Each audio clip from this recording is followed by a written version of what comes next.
Hello, everyone, and welcome to Finance Conversation. This is the 64th episode of the Merging Life and Money Show, and I am delighted to be here today. For those of you who do not know me, I am your host, Marie-Jo César. I help professional women bridge the gap between life and money by teaching them the relevant skills and knowledge they need to take control of their money, manage their finances, and understand that they can live their best life with the money they have. Thank you for joining in today. If you are watching the replay, make sure to type #replay in the chat and leave me some comments and questions. Welcome, welcome, and welcome. I come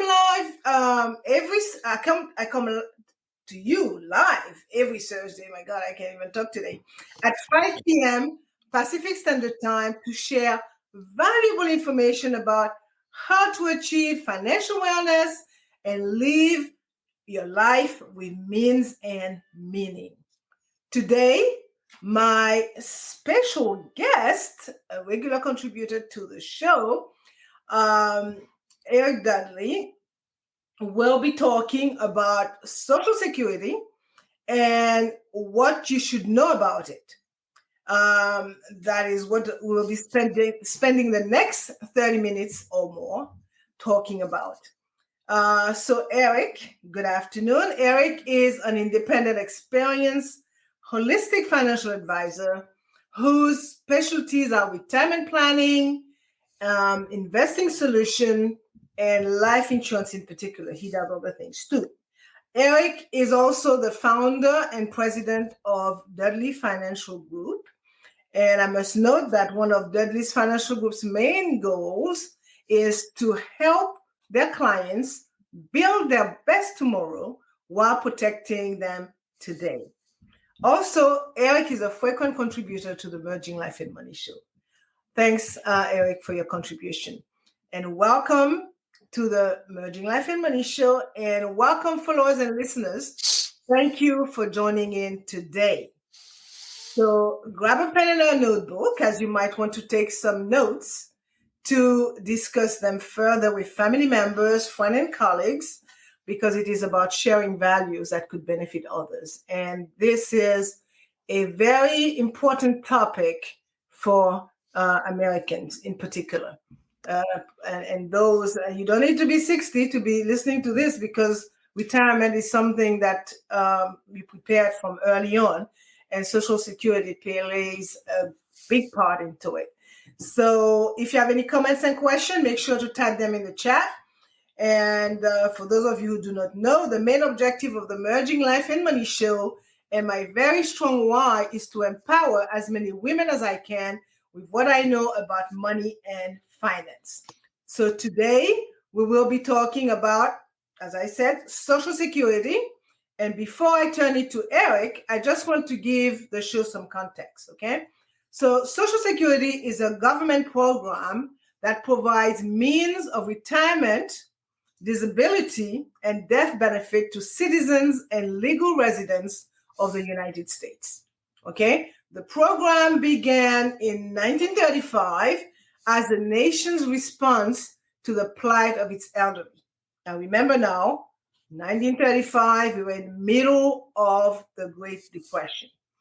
It was created to provide financial security to Americans who may not have had enough money saved up to support themselves in retirement.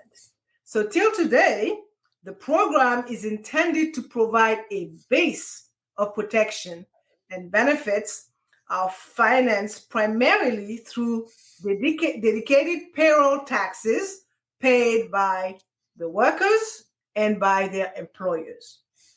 So, and also I would say that Eric will get into it and explain it totally. I would say that Social Security benefits are determined based on the individual's contributions and the amount of time that have passed since the individual first became eligible for the benefits. So while the program's fundamental has remained the same over the past, 97 years, lots have changed because Americans' work and life patterns have changed, right? So while it has retained its essential characteristics, Social Security has evolved to keep pace with the times and have been adapted to meet current expectations to a certain extent. And Eric will explain that. So today, believe it or not, an average of 65 million Americans receive monthly Social Security benefits totaling over $1 trillion, with a T as in Tom, $1 trillion. And Social Security is one of the most important source of income for many Americans and the largest social welfare program in the world. So let us take a closer look at the Social Security program in the US. And for that, Eric, the specialist, will cover 3 main points: the basics of Social Security, how to calculate your Social Security benefits, and when to claim your Social Security benefits.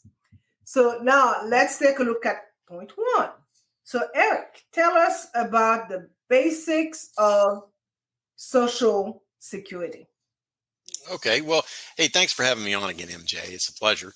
Social Security is a great topic to talk about because pretty much, everybody in America, they are most people live to be about 79 to 82 years old. So that means that you're going to wind up receiving Social Security at some point, and you might receive Social Security for as much as 20 years on average.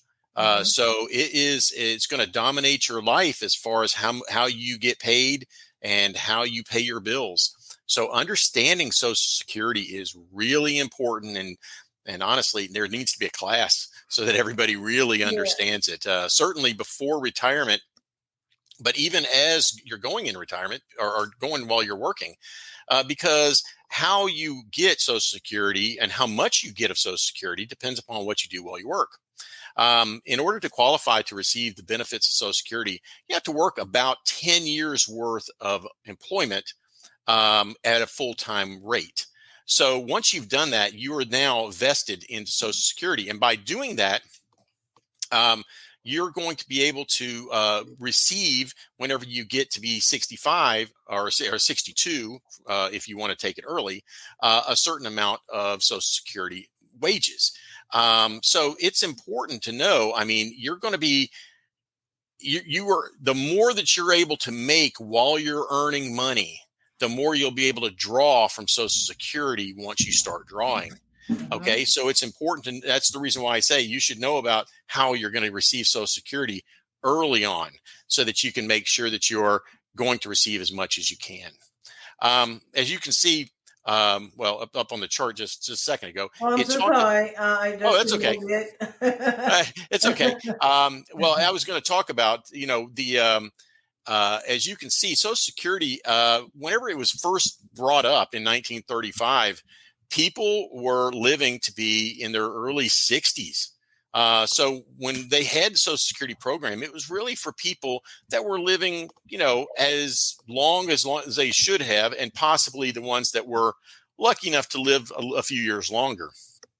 Of course, back then there was much more disease. There was less medications that you could take, and the average lifespan was about 15 to 20 years less than it is now. Totally. And so whenever they made Social Security, they were thinking, hey, we're going to be able to cover it, cover the cost of it, because, most people won't even receive Social Security. A lot of people die before they even get to it.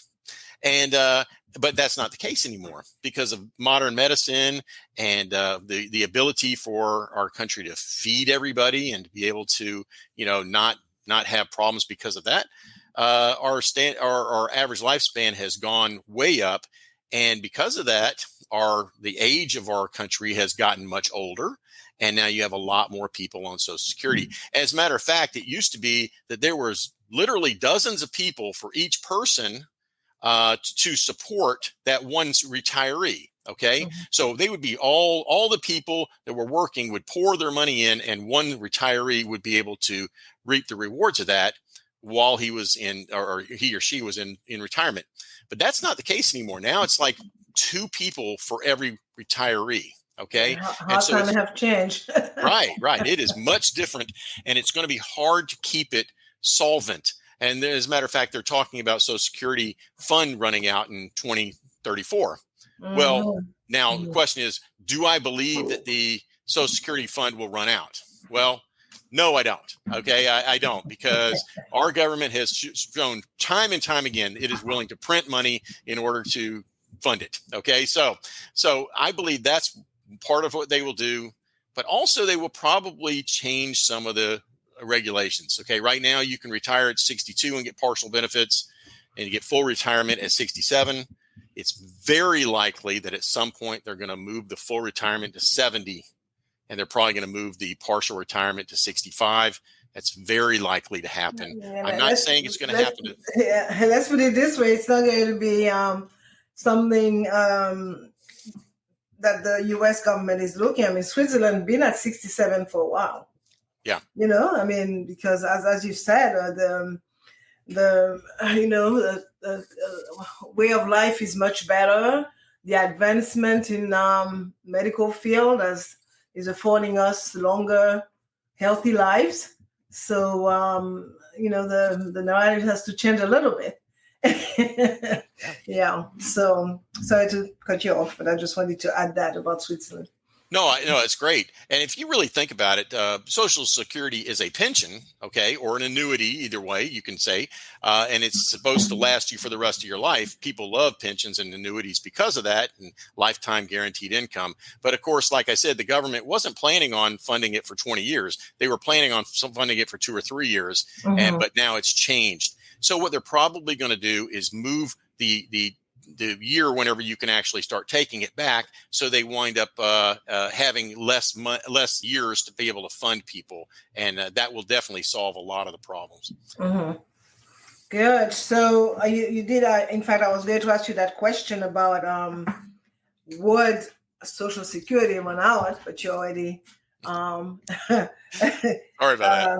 And respond. No, that's okay. Responded to it. That's fine, because we need to know that, because this could be a source of stress for people, and I could tell you the millennial, that's just a preferred song. Like, okay, we're paying into this pay as you go type of fund, and when my turn comes to retire, chances are that I'm not going to be able to cash in. So so I'm glad that you excuse me, clarified that a little bit. But I have another question for you on the whole basics of Social Security, because whilst, sorry, I'm not an American citizen, but I've been following up the whole situation about, pension and retirement. That's my field. My question is to you now. It's I'm hearing a lot of talks, and this is not recently, about the idea of privatizing Social Security. What is your take on that? Well, I think that it would be great. First of all, if you could actually privatize it, the money would actually be owned by the person who's working for it. It wouldn't be owned by the government, which would be really nice, because then you could set up a legacy to be able to give to your spouse, to be able to give to your children when you pass away.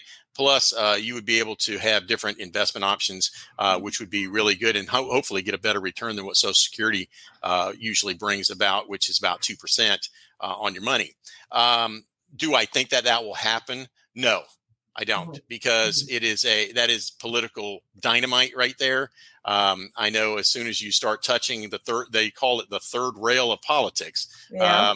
You don't want to touch that one, because it'll electrocute you. It is political dynamite. It will blow up in your face. That's a serious matter there. Oh yeah. To say the least. Yeah. Mm-hmm. Yeah. Okay. So, which brings me to the second point, since basically workers and employers are contributing into that fund, Social Security fund, which is administered by the Social Security Administration. Tell me, how are those benefit calculated? Well, okay. Like I said earlier, it's you have to qualify for it first by working an average of like 10 years at full time wages, and then once you've done that, you're now vested. And then they qualify for how much you actually will make by averaging up your highest 35-year salary. Okay, they look at that, and so they take all your salaries for each year according to the IRS, and then they'll average it out, or they add it up, and you divide it by 35, and there you go. That's how much they're going to say is your wages, and then you're going to get a percentage of that from Social Security. Mm-hmm. Okay. And that percentage that you get will be determined by when you decide to start taking it. And just like any annuity, just like any pension, if you take it earlier, you're going to get less. And if you take it later, you're going to get more. And so can you show that chart real quick? The one that I had up earlier? Yeah, that's right. Yeah, sure. And so whenever you start taking Social Security, okay. Now, if you were born between 1943 and 1954, the full retirement age, meaning that you would get 100% of what Social Security is supposed to pay, would be 66 years old. But then, starting in 1955, they started moving that age up. Okay, so 1955, as you can see, 66 in 2 months, 1956 in 4 months, 57 in 6 months, and then all the way up until 1960, where it becomes 67, and that's where the full retirement age is now. And what it says on the right-hand side of that column is if you start taking your Social Security at 62, that is the percentage right underneath there that you will get reduced from full retirement. So let's just take some easy numbers here. Suppose if a person was going to get $1,000 a month at 66 because they were born in 1943, but they decided to take their retirement at 62. Okay, so they're going to get 25% less. That means that instead of $1,000 a month, they would get $750 a month. Okay. So that makes a big difference. I mean, that $250 per month is pretty substantial. Then you look at 1955, and all of a sudden the math gets much harder for me, and I won't be able to do this so easy. But if you retire at 66 and if you retire at 62, you would get reduced 25.83.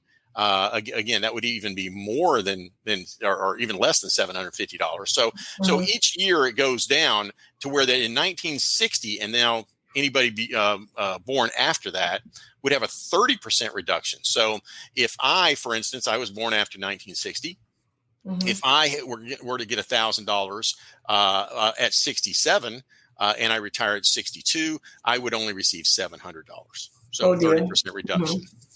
So basically, what you are saying here, Eric, is that in order to get your full benefit, you have to wait until 67. Yes, okay. That's right.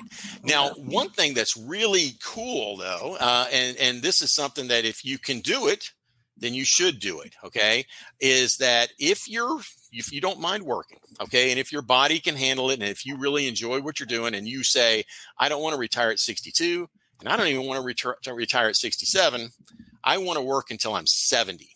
So Social Security gives you a bonus for the 3 years between 67, 68, and 69 that you work. You'll receive an 8% increase over full benefits each year by working those years and not taking Social Security. So that means that if you retire when you're 70, you will not receive 100%. You'll receive 124% of your Social Security, which is great, because that means, again, if I again, same example, if I could get Social Security for $1,000 a month at 67, that means now I would receive $1,240 per month at 70. Really great. I mean, that makes a lot of difference in retirement. And if you like working and if you're healthy, why not? Okay. So that's good to know. because I know, and when you work for so many years, you can wait to get your hand on that Social Security check. But what you're saying really is that if you like what you're doing, you are healthy, which is important, and you can continue doing what you're doing, you might as well press on.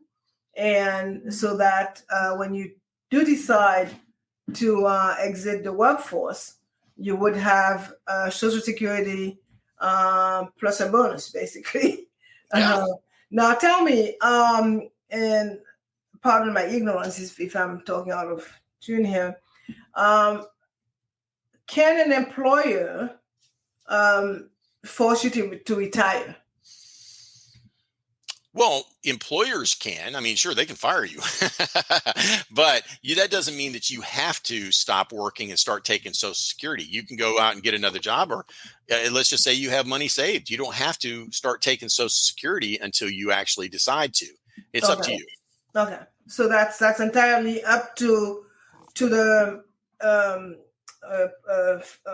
soon to be retiree to decide whether or not they want to carry on until age 70. That's what you're saying, right? In order to get that 124+% of benefits. And I mean, because I just thought about doing that, so I looked on my calculator, and I was like, I wonder. So, okay, let's just say I retire at 62, okay, and make only $700 a month, compared to if I retire at 70 and make $1,240 a month. Retiring at 62 is only 56.45% of what I could make at 70. I mean, it's literally almost half. It's a huge difference. It is a big difference. Yes. And it doesn't get adjusted when you actually turn 67. Right. Yeah. Okay. Good. Which leads us into the third point of today's show. And my next question to you is that when to take your benefits, and you touched on it already, and you have a chart that reflects that. I will show it as well. And I have a few questions around that somewhat. I wanted to know what happened to your benefits when let's assume that you die.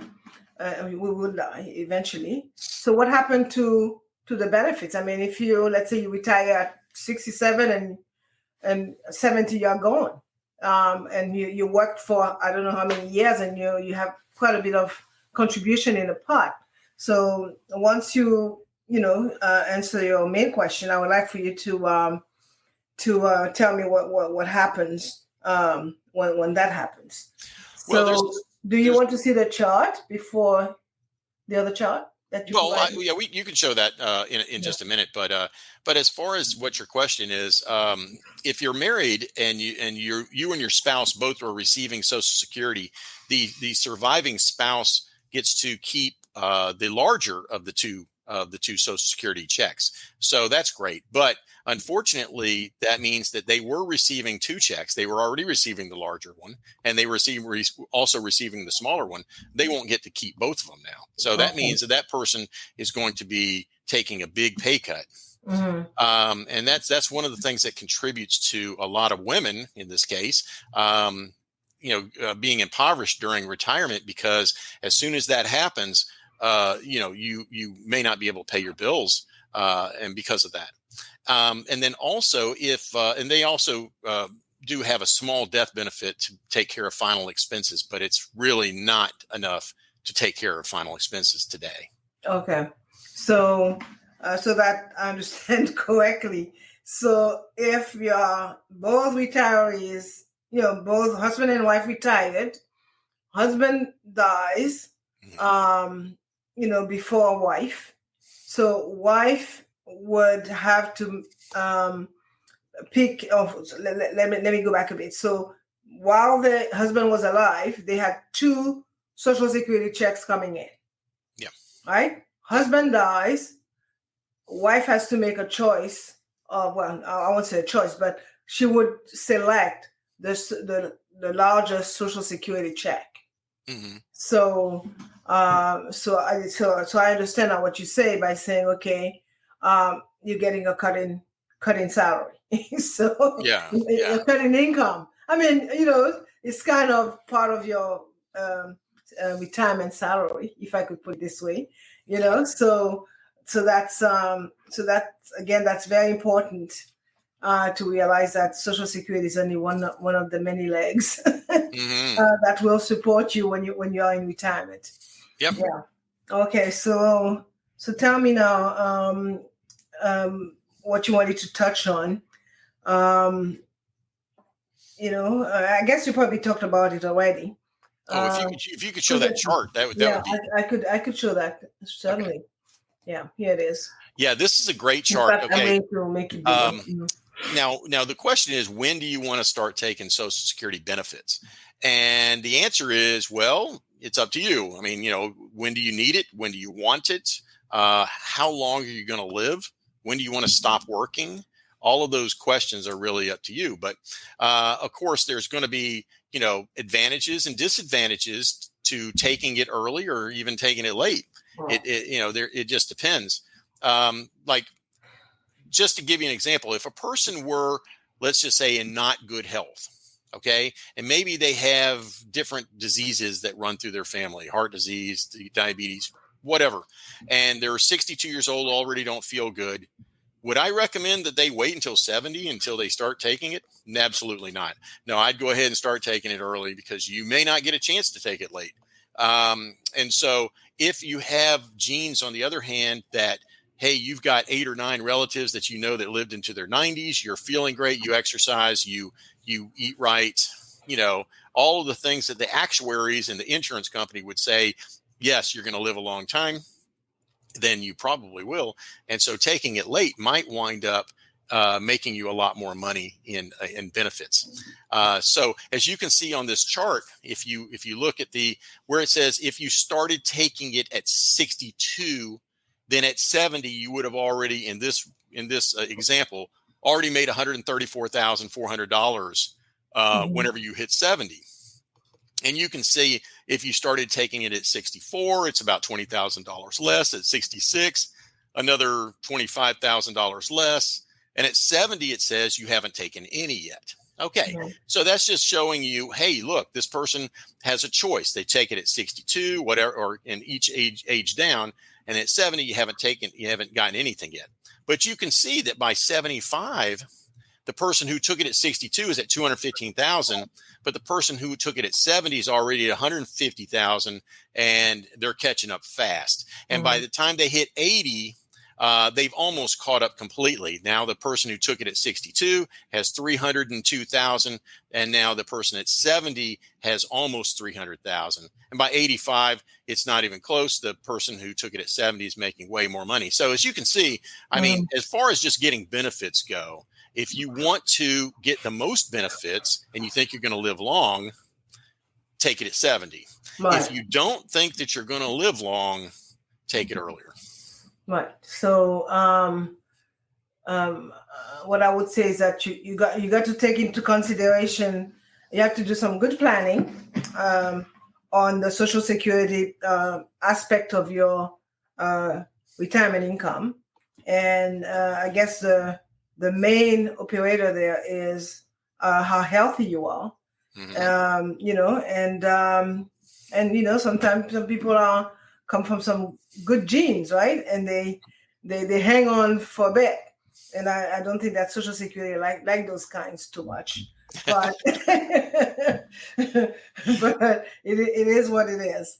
Okay. So Eric, thank you so much, because it's a lot more to know about Social Security, but at least you touch on the very basic point that people planning for their retirement ought to know. And even you are not close to that, you would be well advised to have a good hygiene of life, so that you could hang on and be able to work as long as you would want to, as long as permissible under, the Social Security regime, instead of people saying, I can't wait to retire and get my Social Security check.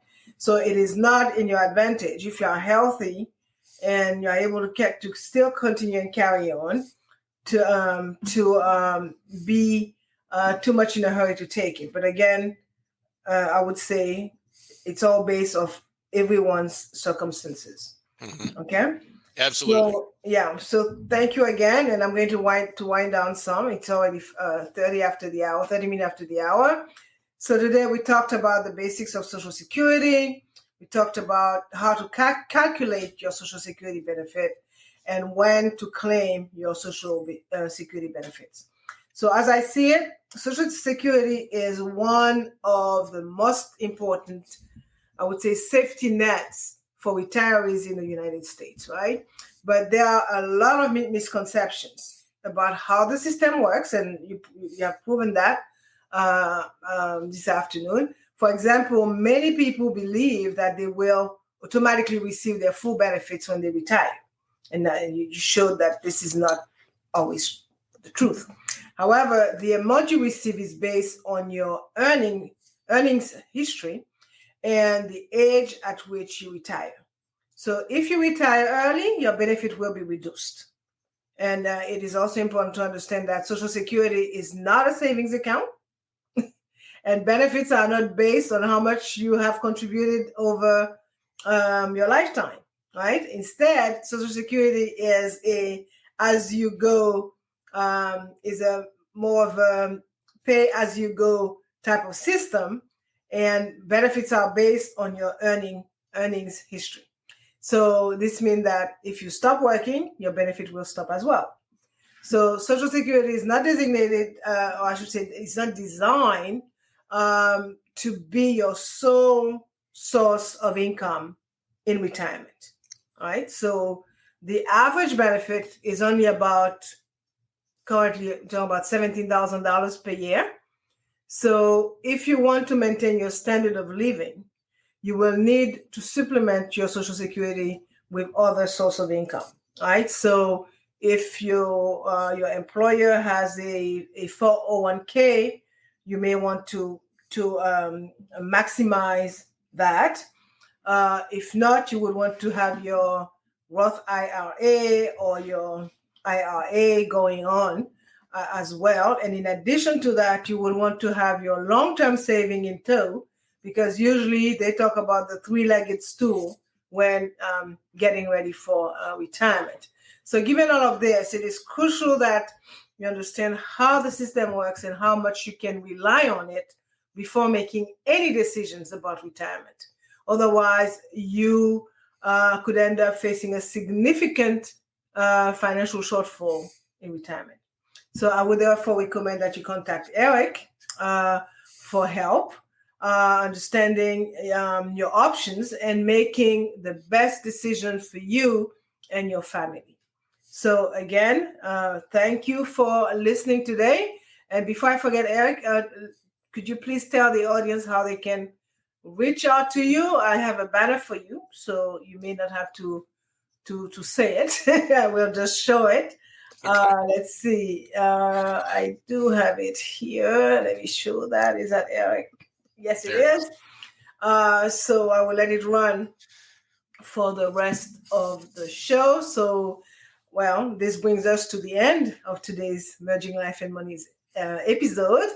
And truly, listeners and followers, I do hope that you enjoyed today's show and that you now understand a bit more about the ins and outs of Social Security. Okay, so as you know, I like to end my show with a quote, and today I selected one from a businesswoman by the name of Sue Kelly, and it reads: "Social Security is the very foundation of retirement security for millions of Americans." And by the way, Sue Kelly is an American businesswoman. And she's also a politician. I would say she's passed 85 now, and she's a former Republican member of the United States House of Representatives. Thank you, Eric, for your awesome contribution to the show today. We will meet again, I'm sure. And we have a few things in store coming up soon. So again, thanks, Eric, for your contribution today. For more about how to achieve financial wellness from the inside out and live a life of purpose with the money that you have, join me next week, Thursday at 5 p.m. Pacific Standard Time, 6 p.m. Mountain Standard Time, 8 p.m. Eastern Standard Time, 9 p.m. Atlantic Time for my Bermudian pips, and 10 a.m. Friday morning, Brisbane, Australia time. So thank you for being here today on the Merging Life and Money Show. I am your host, Marie-Jo César. I will be back again next week. Until then, continue merging life and money. Bye for now.